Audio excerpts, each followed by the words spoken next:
is Mary at the.meri.atelier, and this is going to be an unlisted video on the topic of papers.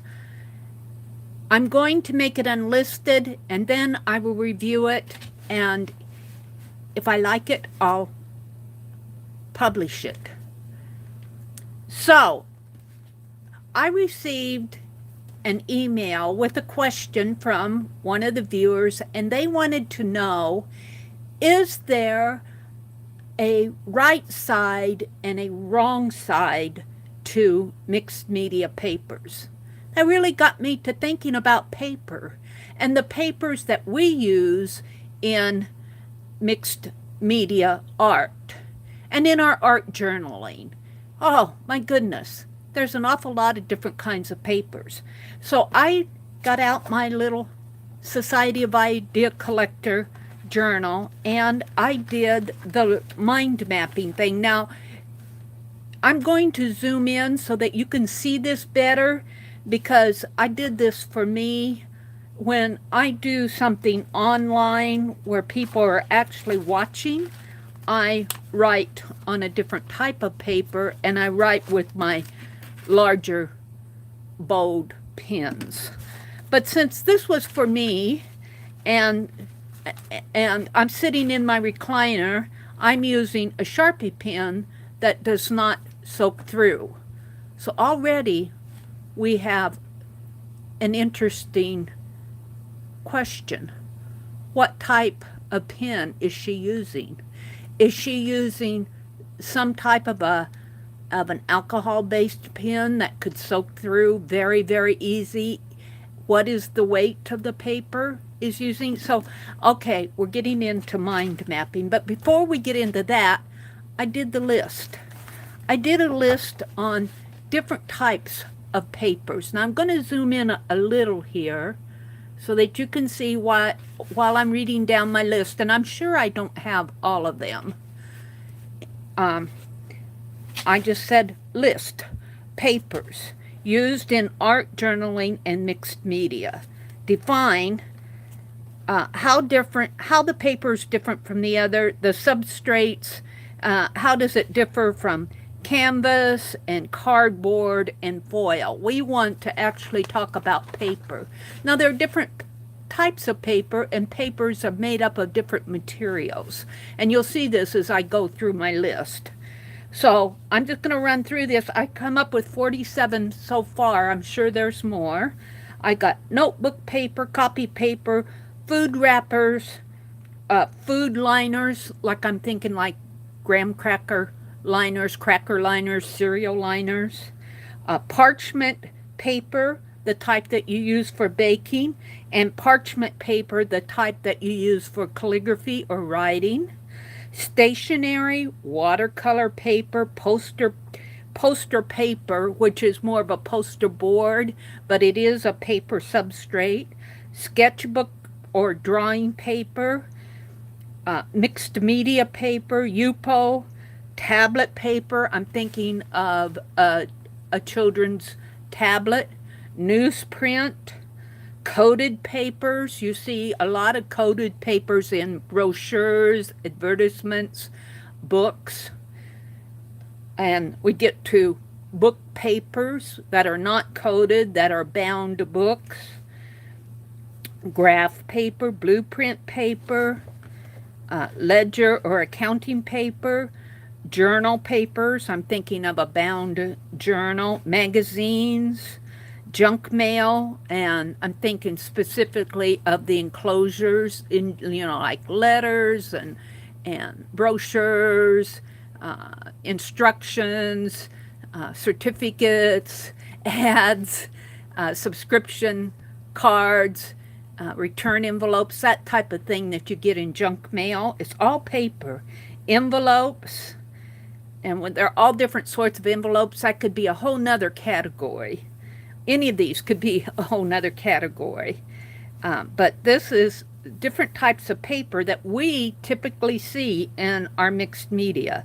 Ephemera, papers that we find around, documents, old letters. In fact, I think I have that there. But you can also purchase ephemera such as Tim Holtz, the little dies that he makes, the die cuts. Photographs, either published photographs in a book or photographs where you actually go and develop your pictures and you have photographs. Scrapbook papers, calendars, wax paper, freezer paper, vintage papers, old letters, and then I've got both handwritten and typed. Animal skin. Now, animal skin, I'm thinking of historic papers where they did not make papers. They actually, when they printed books way back in the old days, when the monks printed books, they actually used a prepared animal skin to write on. We don't do that today, hopefully. Tags, labels, index cards, Rolodex cards, product packaging, paper bags, craft papers. I'm thinking like this is a craft paper on my desktop. Plastic papers, I'm thinking about saran wrap, glassine, or report covers. Towels, paper napkins, gift wrap, tissue paper, and this is one I wanted to put down and I couldn't think of it at the time. Pattern tissue. I just collected a whole bunch of pattern tissue, bought a whole bunch of patterns at the thrift store. Those are a different type of paper. I got canvas paper, sticker papers, postcards, contact paper, and then my pattern paper. So I made an entire list of papers here. Then I was thinking, yeah, in the mind mapping world, let me zoom out just a little. I did a simple mind map on paper substrates used in mixed media and journaling. And I asked these questions: what if, who, what, when, where, why, how, and why not. And I asked all these questions here just thinking about paper, spurred on by the question I got from in the email about can you use both sides? Is there a right and a wrong side to mixed media paper? So I'm not sure how much of this you can see. Let me zoom in. I want you to see it, but it's kind of hard to show it all on here. So I say see list on page 22. I number my pages, and I'm on page 23 here. My list is on page 22. So I started with the who. Who invented each type of paper? Now, we know paper was invented way back in the, well, you know, papyrus, Egyptian days, back in the ancient days, way back then. So we know there's a history to paper, but who invented mixed media papers? Mixed media paper is a fairly current in our history. I'm talking about when you go to the store and you buy a Strathmore pad. Now, most likely, one of the paper companies came up with the idea of a stronger paper, but who did that? What team did that? Who started it? Do we actually know? Is there actual documentation out there? And you could do a search, but I'm not sure. I don't even know if paper is patented. So that's a question. That's an is question. Is, you know, that's a wonder question. Wonder. There's another W. I wonder if paper, different types of paper can be patented. If you come up with a new paper, can you patent that? Or it couldn't be a trademark. You know, let's just say you invented a new paper out of something, some new product, moon rock or something. Can it be patented? Are there patents on paper? That's a question. I imagine things like Post-it notes could be patented. You know, the sticky back contact paper might be patented. I don't know. I'd have to look it up. There's a thing that you could do. So we're on the who invented it, who uses each type of paper the most. Well, ledger paper is probably used or has been used in accounting or bookkeeping, that type of thing, although now they're going to more computerized accounting like spreadsheets and that. But traditionally, ledger paper has been used in accounting. Ledger paper, keeping track. I have a big art journal that where it was 1932, and this doctor used a ledger book, a day book, and kept track of each patient that he cared for and how much money he made from each one or how much each one owed. Very interesting, very historic, even for 1932. So who uses each type of paper? And who would use it in mixed media art?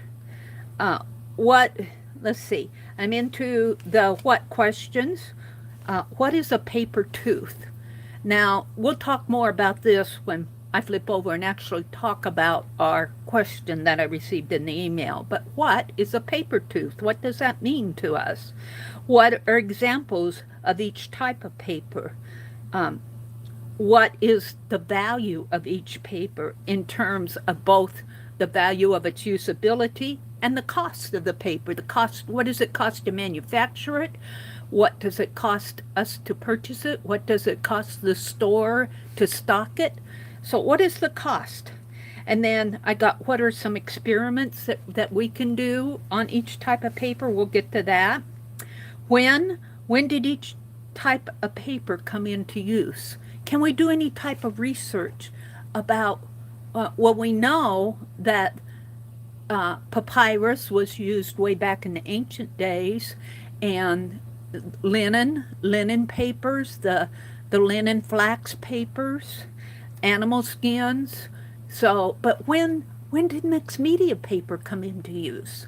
And I would say that it was probably, well, mixed media became a term with Pablo Picasso, but was mixed media, was there companies putting out mixed media paper before Pablo Picasso?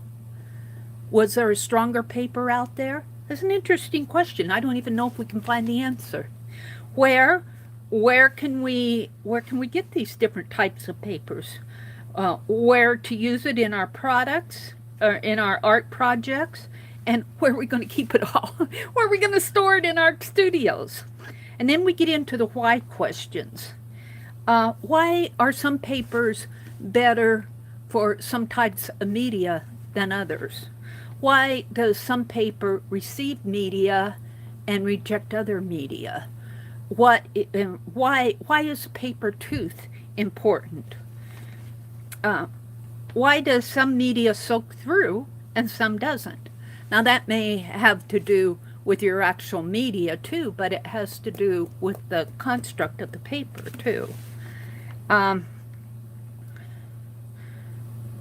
Let's see. Let's go to the how. How can an artist use each type of paper?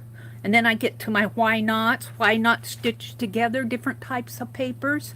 And in our art journaling world, we call this Frankenstein paper, Frankenpaper, where we get all these different types of papers, and when we sit down at the sewing machine or tape them together, and we get this big conglomerate of different papers, different patterns. Why not? So here's a why not, and this kind of goes over here, but this is kind of fun because I get into why not make a journal using as many different kinds of paper as you can find around the house in one day. You know, just go around your house and say, oh, here's some newspaper, here's some wax paper, here's some scrapbook paper, here's an old written letter, oh, here's a typewritten letter, here's a piece of junk mail, here's an envelope, and gather as many different types of paper as you can in one day and make a journal out of it. Call it your one-day paper journal or something like that. And write down the purpose of that journal. It'll get you thinking. And what if, and then I got what if with experiments on the next page. So now I'm going to get in a little bit more specific. This is not really a mind map. This is just kind of calling out the question that was presented to me. Can both sides of mixed media paper be used? Is there a difference between one side of mixed? Is there right and wrong? Is there a right side of paper? Is there a wrong side of paper? And that got me thinking, well, what do you consider right? What do you consider wrong? Is something right because you drew a line and it went on real smooth? Is something wrong because you drew a line and there was a tooth to the paper and maybe there was a texture that caused your same pen to not go smooth down the paper? But what if you were not using a pen? What if you were using paint? So right and wrong to me are relative terms. And so this same person, I would come back and I would probably ask them, what specifically are you doing? And I'd get more specific. I would say, what type of mixed media paper? What brand? What is the weight of your paper? Do you know anything about the texture of the paper? So let's go through some of the questions that I had, just looking at this question that was presented to me.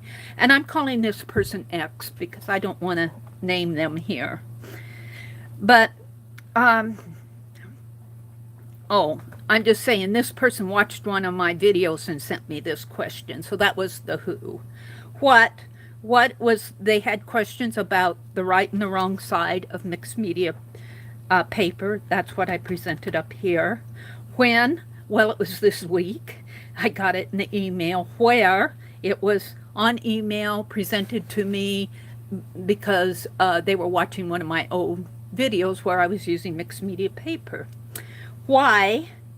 And then here I got more into why do we even use paper?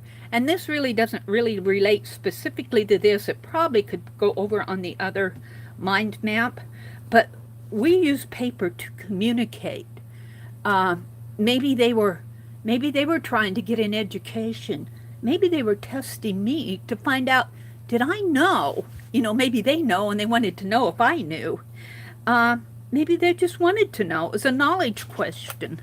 Maybe they were curious. And then I put, would it matter?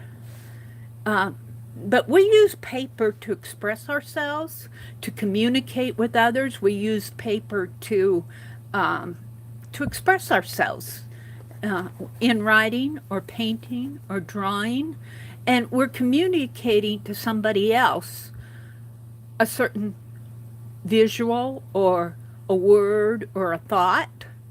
Now, how that's received on the other side has a lot more to do with communication, but that's why we use paper as a substrate. How?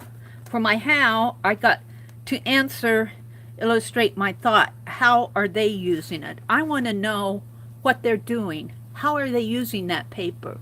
What pen are they using? I need to know more than is there just a right and a wrong side, because right and wrong are relative. I want to know, what is the weight of the paper? Where can I find more info about that paper?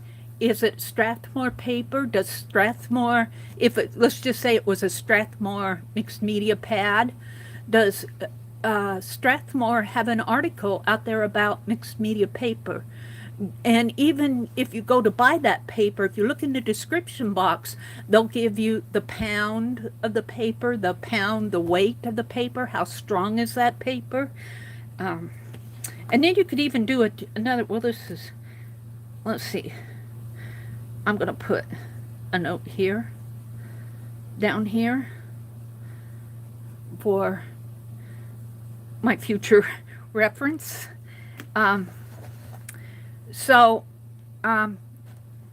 What companies make mixed media paper? There's a question you could ask. I mentioned Strathmore, but there are other companies out there that make mixed media paper. if one paper says I'm making 300-pound paper or 140-pound paper, or this paper's only 95 pounds and I'm calling it a mixed media paper, how does that compare to another company who says the same thing about the same weight? Can you hold those two different pieces of paper from two different companies that say they're the same weight of paper, and do they feel the same? Would you say they're the same weight or the same texture? This gets more down into experimenting. Are there any histories out there about mixed media paper? And I did look up mixed media, and of course I got more into the art of mixed media rather than when did mixed media paper come into being.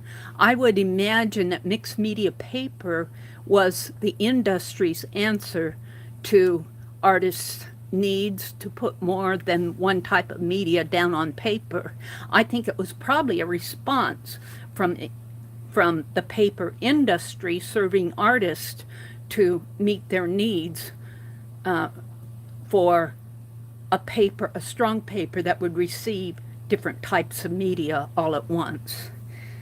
That's my reaction, and I would imagine that would be fairly recent, probably in, if not the late 1800s, certainly the 1900s, up around there, maybe the early 1900s, mid 1920s, 30s, 40s, up in there, maybe even later than that. I'm not sure. That's something to look up. Is there an MSDS on paper pulp? You think paper is made up, and MSDS is kind of a government documentation database out there of what goes into certain products. Now, I don't know if that includes papers and cardboards and that, but people, especially in the medical industry, will use MSDS information sheets, especially if there's any type of allergy, or you say you're allergic to something in that paper. Well, you can look up, maybe you're allergic to wood pulp. What types of wood pulp is in that paper? Is there any type of, what is the binding used in that paper? Am I allergic to that? So I don't know. I'd have to look up and see if there was any MSDS mixed media paper. I don't know. It'd be an interesting question. What is the weight? What does the weight of different papers mean? So what is the weight of the paper this person is using? What type of media they're using? Then I get down to my try it and see. And this is something, experiment. It's nice, I can do an experiment. I could do a video and get out a mixed media paper and say, I think this is the right side. I'm going to identify it with an R. I'm going to identify the other side with a W. I'm going to take my same ink pen and mark on the right side. I might use a darker one like this, and maybe make a square on one side and a square on the other, and see if this has a different tooth or a different texture, if it receives the ink differently than it does on the opposite side. And that wouldn't make it right or wrong. It would make it different. So right or wrong, to me, is, especially in art, is a subjective term. So you do right or wrong based off of your objective. If you want a realistic drawing and you end up with a cartoon, well, you missed your objective, so that would probably be wrong. But if you didn't care, if you were just drawing to express yourself, there's no right or wrong. How does media act on each type of paper? So I would encourage, this would be fun to do, go through all these different papers, pick about 3 or 4 different media, and put it on your paper, and see how it reacts on a paper bag versus, let's just say ink. Let's just say we're using acrylic ink. How does that acrylic ink react on a paper bag versus a copy paper, versus a mixed media paper, versus book text, versus stationery paper?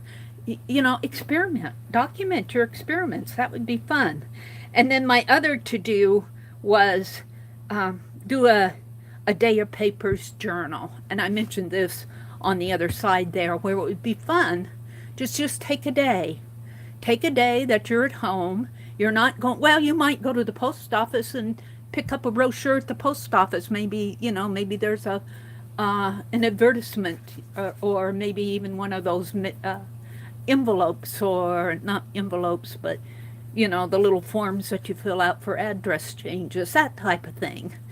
And wherever you go that day, when you see a piece of paper that's available to you, don't go stealing anything, but, and just for one day, gather all the different types of papers that you can find, bring them home, make a journal of a day of paper exploring. And then the other thing that I wrote down was a comparison chart of the different papers in a different way that they react. And that kind of relates to how does media react on each type of paper. So even though I'm not making a video answering this person's question specifically, I'm not doing that. I kind of covered it in my thoughts of what that question. Let me zoom out again here so you can see my whole journal. What did that question spur in my mind? And you can see it here. I've got a list of different types of papers. I've got a very simple mind map. I call this simple because this is just a very basic, 2 or 3 answers to the different questions. You could go for pages on a mind map. But I didn't do that here because, well, for one thing, I don't have the time. And then here, I got more specific to the question that was presented to me. However, there are things in here that need more research. So this is my answer to that person's question. Hopefully it made them think a little. And this is fun. This is fun. This is certainly pertains to my channel and to art journaling and even to mixed media. I hope that you've enjoyed this little session on paper. Bye for now.